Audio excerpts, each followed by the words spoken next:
Bharatiya Janata party के राष्ट्रीय प्रवक्ता सुधांशु त्रिवेदी अपनी बेबाक राय के लिए जाने जाते हैं। इससे पहले आप लखनऊ में institute of engineering and technology में सहायक प्राध्यापक रह चुके हैं। 1997 से लगातार आप भाजपा में तमाम तरीके के दायित्वों का निर्वहन कर रहे हैं। आप यूपी के पूर्व मुख्यमंत्री के सूचना सलाहकार और पूर्व बीजेपी अध्यक्ष राजनाथ सिंह के पॉलिटिकल एडवाइजर के तौर पर भी कार्य कर चुके हैं। मैकेनिकल इंजीनियरिंग में पीएचडी सुधांशु त्रिवेदी लगभग रोजाना ही देश के न्यूज चैनलों में बीजेपी के पक्ष में अपनी बात रखते हुए दिखाई पड़ते हैं। नमस्कार, मैं हूं ममता चतुर्वेदी। आप देख रहे हैं दृष्टिकोण, आपकी बात नेताजी के साथ। संसद का शीतकालीन सत्र चल रहा है। देश की निगाहें इस सत्र पर टिकी हुई हैं। पूरे देश का प्रतिनिधित्व करने वाले जनप्रतिनिधियों से जनता को काफी उम्मीद भी है, लेकिन सच कहें तो अभी तक जनता को कुछ खास हासिल नहीं हो सका है। इन्हीं तमाम मुद्दों पर बातचीत करने के लिए हमारे साथ मौजूद हैं बीजेपी के राष्ट्रीय प्रवक्ता सुधांशु त्रिवेदी। सर, दृष्टिकोण प्रोग्राम में आपका स्वागत है। अगर देखा जाए तो सभी जानते हैं कि संसद सत्र चलाने में कितना खर्च होता है। पिछले बार की अगर हम बात करें तो हंगामे की भेंट चढ़ गया था संसद सत्र, लेकिन इस बार जो मोदी जी ने सोनिया जी को चाय पिलाई, उससे लोगों को भी उम्मीद जगी कि ऐसा लगा कि शायद इस बार आम सहमति से कई मुद्दे सुलझा लिए जाएंगे, लेकिन ऐसा लगता है कि चाय में चीनी थोड़ी कम हो गई। आपका क्या कहना है? देखिए, संसद के सत्र के दौरान देश के भविष्य को निर्धारित करने वाले अनेक महत्वपूर्ण बिल आने वाले हैं। जैसे उदाहरण के लिए जीएसटी का जो बिल है, ये तो भारत की अर्थव्यवस्था में एक आमूलचूल परिवर्तन कर सकता है। पिछले 6 महीने से हम चीन से अधिक तेज गति से बढ़ती हुई अर्थव्यवस्था है और एक अनुमान के अनुसार जीएसटी लागू होने के बाद हमारे विकास दर में 2% के आसपास की बढ़ोतरी हो सकती है। तो हमें ये उम्मीद है कि इस प्रकार की परिस्थितियों पे सभी दल मिलकर एक प्रयास करें। निश्चित रूप से हर राजनीतिक दल का दायित्व होता है, पर जितना बड़ा दल होता है उसका दायित्व बड़ा होता है और सत्ताधारी दल का दायित्व सर्वाधिक होता है। इसी भावना को ध्यान में रखकर प्रधानमंत्री जी ने अपनी तरफ से पहल किया है। संविधान की प्रस्तावना पर संसद में धर्मनिरपेक्षता शब्द की जगह पंथ निरपेक्षता शब्द को लाने की बात कही गई, तरजीह देने की बात कही गई। क्या आपको लगता है कि जो राजनीतिक दल हैं वो धर्मनिरपेक्षता की आड़ में राजनीतिक रोटियां सेक रहे हैं? देखिए, इसके 2 पक्ष हैं। एक तकनीकी पक्ष है और एक राजनीतिक और संवैधानिक पक्ष है। अगर तकनीकी दृष्टि से देखें तो भारत के संविधान का जो आधिकारिक अनुवाद हिंदी में कानून मंत्रालय के द्वारा प्रकाशित है, आज से नहीं वर्षों से, उसमें सेकुलर शब्द का अनुवाद पंथ निरपेक्षता किया हुआ है। इसके बावजूद निरंतर धर्मनिरपेक्षता शब्द का प्रयोग करना मन में एक भ्रम उत्पन्न करता है। इसीलिए गृह मंत्री ने यह बात कही थी। 2-3 ऐसे तथ्य हैं जो अक्सर लोगों के ध्यान में नहीं होते होंगे। भारत की संसद के अध्यक्ष की पीठ के ऊपर लिखा हुआ है, यानी अध्यक्षीय आसन की पीठ के ऊपर धर्म चक्र प्रवर्तनाय, यानी पूरी संसद ही जो है वो धर्म के चक्र के प्रवर्तन के लिए। भारत के राष्ट्रीय ध्वज के ऊपर जो अशोक का चक्र है वो सारनाथ से निकला हुआ धम्म चक्र है। यहां तक कि सर्वोच्च न्यायालय के एम्बलम में लिखा है यतो धर्मस्ततो जया। तो धर्म के निरपेक्ष यह देश कैसे हो सकता है? चूंकि धर्म का कोई एग्जैक्ट समानार्थी अंग्रेजी में नहीं होता है और भारत में धर्म ही अधिक प्रचलित है, इसलिए इस चीज को उपयोग करने से एक भारी भ्रम उत्पन्न होता है। इसलिए जो तकनीकी दृष्टि से सही है अनुवाद है, वो संवैधानिक दृष्टि से वही भाव है, उसी का प्रयोग करना चाहिए, अर्थात पंथ निरपेक्ष शब्द का प्रयोग किया जाना चाहिए। जनता जानना चाहती है कि संसद में जो इंटॉलरेंस पर इतना बहस चल रहा है, आखिरकार उसे हासिल क्या हो रहा है, उससे जनता को क्या फायदा? ये प्रश्न निश्चित रूप से बहुत रोचक है और इस प्रश्न के में ही इसका उत्तर भी निहित है। यह प्रश्न तो उनसे पूछा जाना चाहिए जिन्होंने इस इंटॉलरेंस की डिबेट को शुरू किया। उस डिबेट में कितना यथार्थ है? हम लोग एक नहीं अनेक बार ये सारी बातें कह चुके हैं।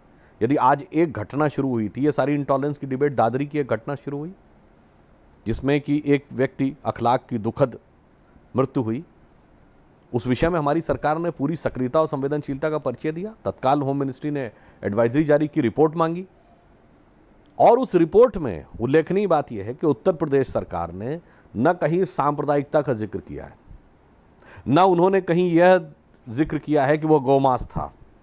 यहां तक कि सुनियोजित हत्या के प्रयास का भी उन्होंने स्पष्ट उल्लेख नहीं किया।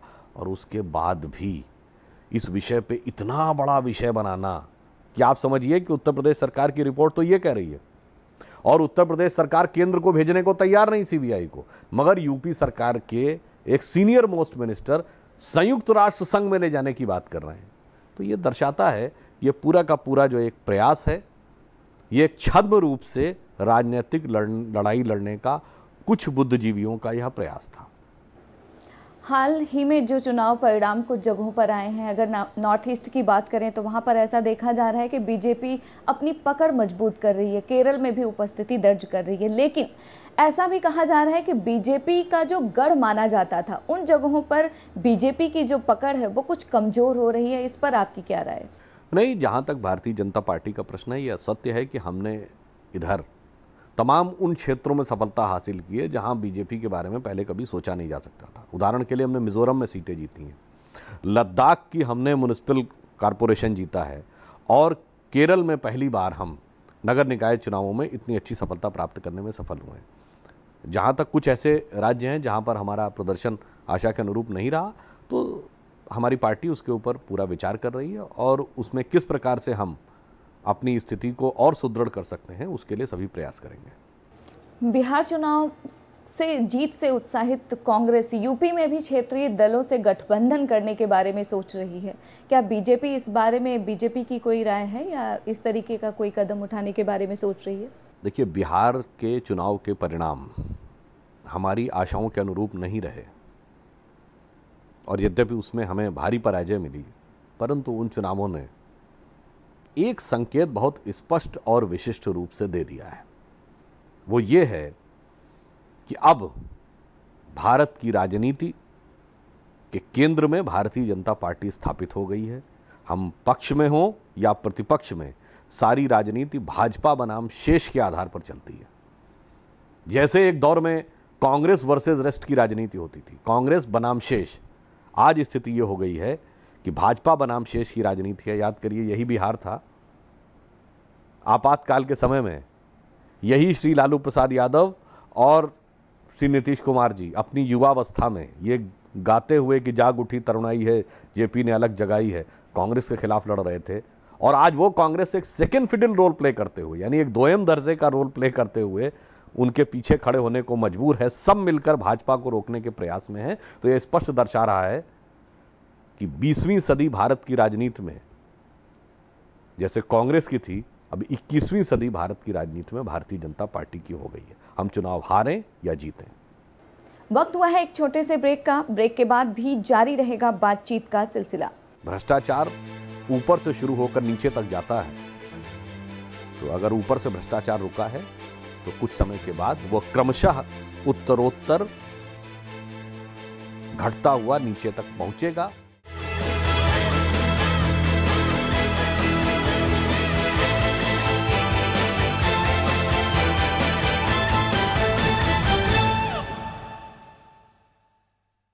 ब्रेक के बाद आपका स्वागत है और हम बात करते हैं सुधांशु त्रिवेदी से।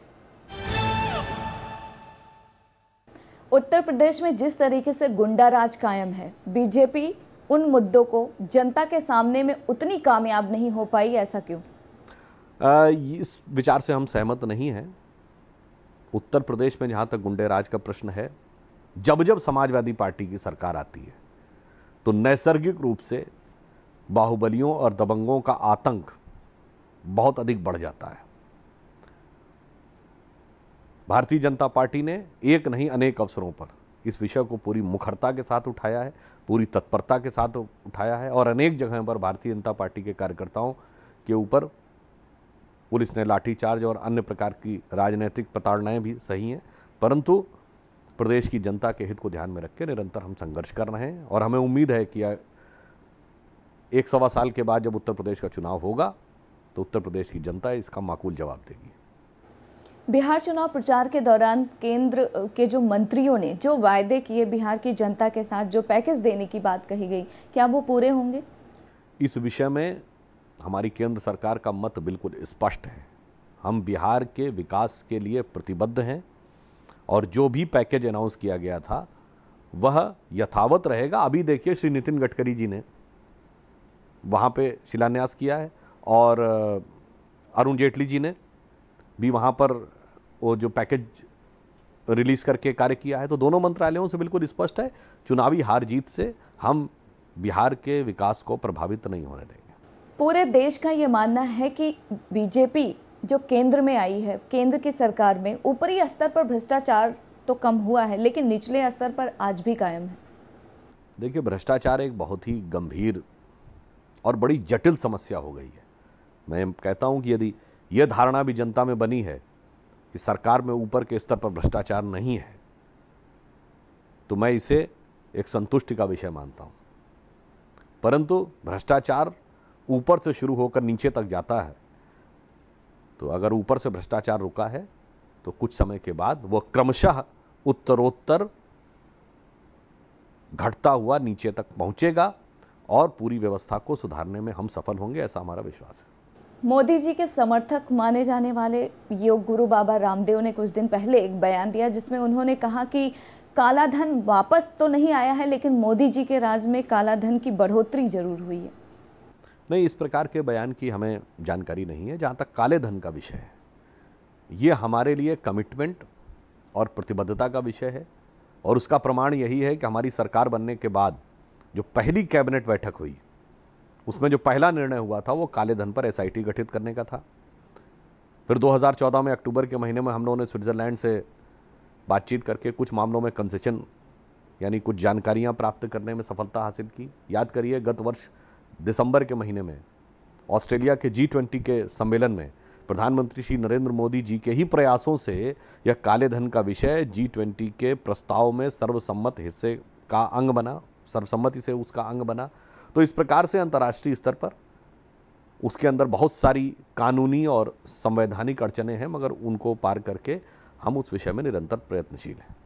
प्रधानमंत्री के विदेश दौरे को लेकर अक्सर विपक्षी दल जो है वो कमेंट करते रहते हैं। उनका कहना है कि पड़ोसियों से रिश्ते बिगड़ते जा रहे हैं, रिश्ते खराब हो रहे हैं, लेकिन प्रधानमंत्री विदेश दौरे पर रहते हैं, उनको देश की चिंता नहीं है।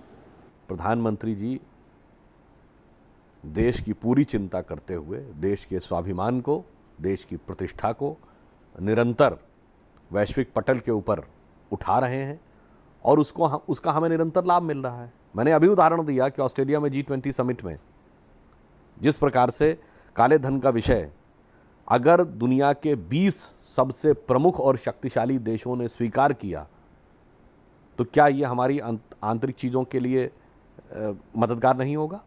दुबई में जाकर आपको ध्यान हो, प्रधानमंत्री महोदय ने स्पष्ट रूप से अपने उद्बोधन में कहा कि आतंकवाद के विषय पर वहाँ की सरकार भारत का सहयोग देने को तैयार है और उन्होंने स्पष्ट कहा कि there cannot be a good Taliban और बैड तालिबान। ध्यान रखने की बात है कि तालिबान की सरकार को मान्यता देने वाले देशों में पाकिस्तान और सऊदी अरब थे। अगर वहाँ की धरती पे जाकर दो टूक शब्दों में यह बात होने के लिए कहने की स्थिति बनती है और वहाँ की सरकार भारत को समर्थन करती है, तो सीधे हमारे आंतरिक कार्य में हमको सफलता मिल रही है। अंतर्राष्ट्रीय योग दिवस हुआ, मेरे विचार से जिस प्रकार की अंतर्राष्ट्रीय प्रतिष्ठा 170 से अधिक देशों ने यदि उसका समर्थन किया, भारत के बारे में विश्व के पटल पर दिखाई पड़ी। आज़ादी के बाद शायद ऐसा अवसर शायद ही कभी आया हुआ होगा। वक्त हो चला है एक और छोटे से ब्रेक का। राम से जुड़ा कोई भी विषय सांप्रदायिक कैसे हो सकता है? महात्मा गांधी का पूरा राजनीतिक दर्शन क्या था? राम राज्य की बात करते थे। महात्मा गांधी का सबसे प्रिय भजन क्या था? रघुपति राघव राजा राम। और महात्मा गांधी के अंतिम शब्द क्या थे? हे राम। उसके बाद भी यह विषय सांप्रदायिक नजरिए से देखा जाए तो यह बहुत दुखद है।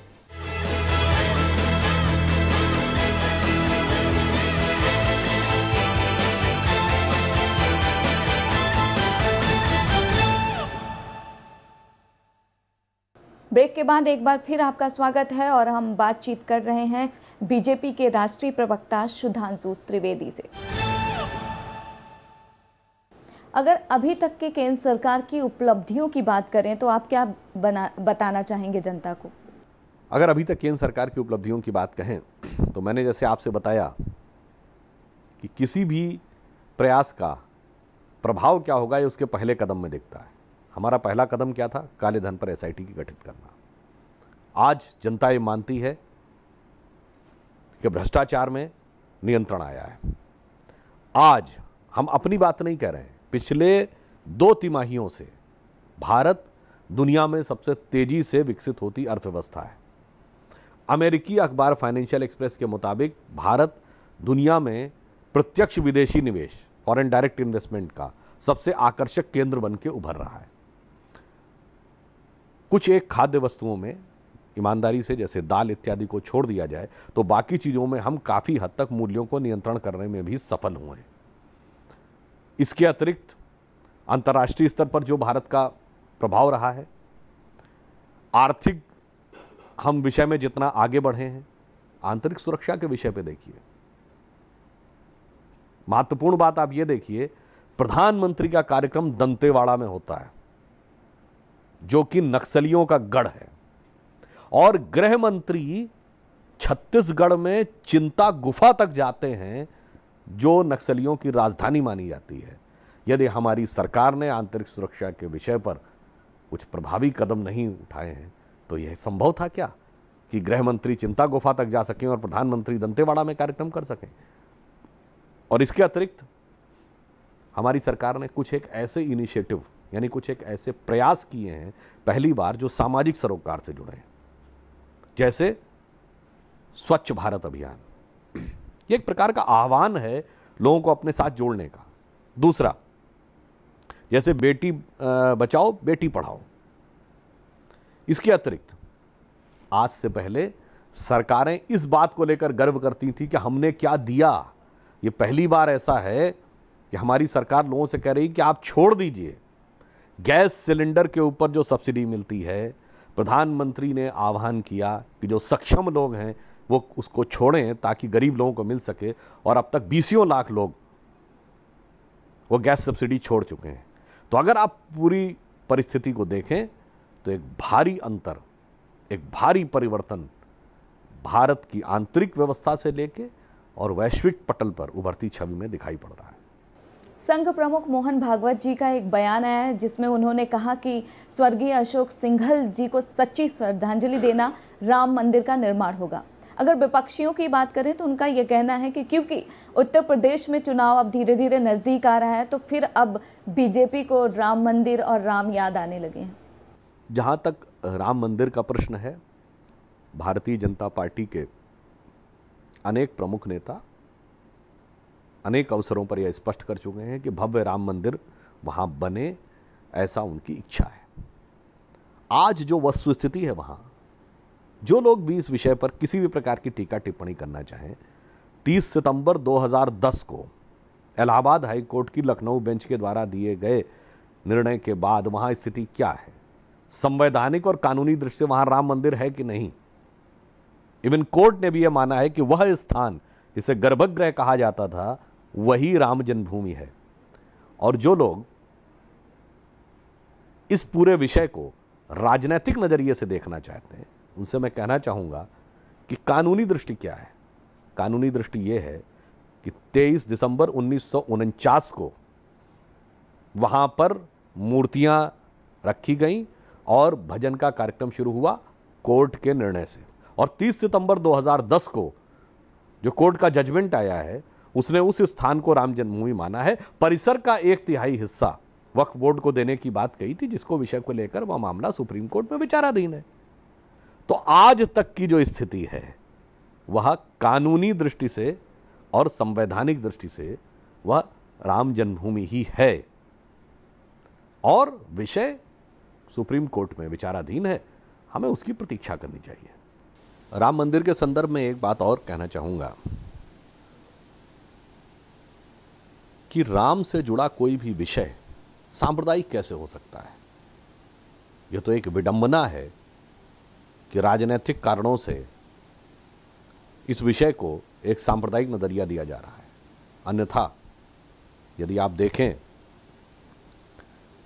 तो अल्लामा इकबाल, जिन्होंने कि बड़ा ही उनका एक प्रख्यात गीत जो हम सबको पता है, जिन्होंने लिखा था सारे जहां से अच्छा हिंदोस्तां हमारा, उन्होंने ही खुद कहा है कि है राम के वजूद पे हिंदोस्तां को नाज, अहले नज़र समझती है उनको इमाम हिंद। जब इमाम हिंद यानी इस देश का देव पुरुष उन्होंने स्वीकार किया, उसके बाद ये इस विषय में सांप्रदायिक नजरिया कहां से आता है? महात्मा गांधी का पूरा राजनीतिक दर्शन क्या था? राम राज्य की बात करते थे। महात्मा गांधी का सबसे प्रिय भजन क्या था? रघुपति राघव राजा राम। और महात्मा गांधी के अंतिम शब्द क्या थे? हे राम। उसके बाद भी यह विषय सांप्रदायिक नजरिए से देखा जाए तो यह बहुत दुखद है, यह विडंबनापूर्ण है। यह भारत का एक सांस्कृतिक विषय है, भारत की पहचान से जुड़ा एक सांस्कृतिक विषय है और इसे उसी दृष्टि से देखना चाहिए। आखिर में आपसे एक सवाल, देश के विकास को लेकर आपका अपना दृष्टिकोण क्या है? देखिए, देश के विकास को लेकर हमारा दृष्टिकोण यह है कि विकास सिर्फ तीव्र गति से ही नहीं होना चाहिए, विकास सर्वस्पर्शी भी होना चाहिए।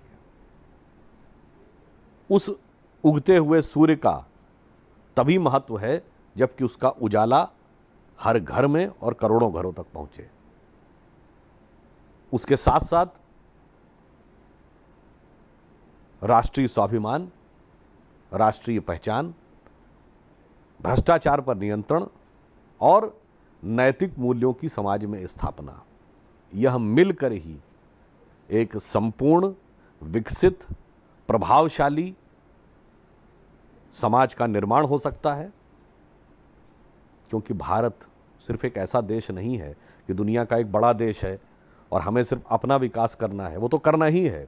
भारत के अंदर वह क्षमता है कि पूरे विश्व के लिए एक मार्गदर्शक बन सकता है। हमें वर्ल्ड की सुपर पावर बनना हमारा लक्ष्य नहीं है, जो कि अक्सर अन्य दल भी कहते हैं। वो कहते हैं हम भारत को सुपर पावर बनाएंगे। हमारा कहना, हम भारत को सिर्फ सुपर पावर नहीं बनाना चाहते, हम भारत को जगत गुरु बनाना चाहते हैं। क्योंकि जब हम किसी शक्तिशाली व्यक्ति के बगल में खड़े होते हैं तो अपने को दबा हुआ महसूस करते हैं, और जब गुरु के बगल में खड़े होते हैं तो अपने को उठा हुआ और अंदर से मुदित भाव का महसूस करते हैं। तो हम भारत का विकास करके उसको विश्व के क्षितिज पर उस स्थिति में लाना चाहते हैं जहां वो पूरे विश्व के सम्मान और श्रद्धा का केंद्र बन सके, जैसा कि वो इतिहास के लंबे दौर में रहा है। आपने हमें समय दिया, उसके लिए आपका बहुत बहुत शुक्रिया। वैसे विकास निरंतर चलने वाला प्रयास है, लेकिन वर्तमान केंद्र सरकार से जनता को उम्मीदें काफी ज्यादा हैं। ऐसे में देखना होगा कि केंद्र सरकार अपने किए गए वायदों को कब तक पूरा कर पाती है, साथ ही सबका साथ सबका विकास नारे को कब तक सार्थक कर पाती है। फिलहाल ये तो भविष्य में ही पता चलेगा। आप हमें और हमारी टीम को दीजिए इजाजत और देखते रहिए महुआ टीवी।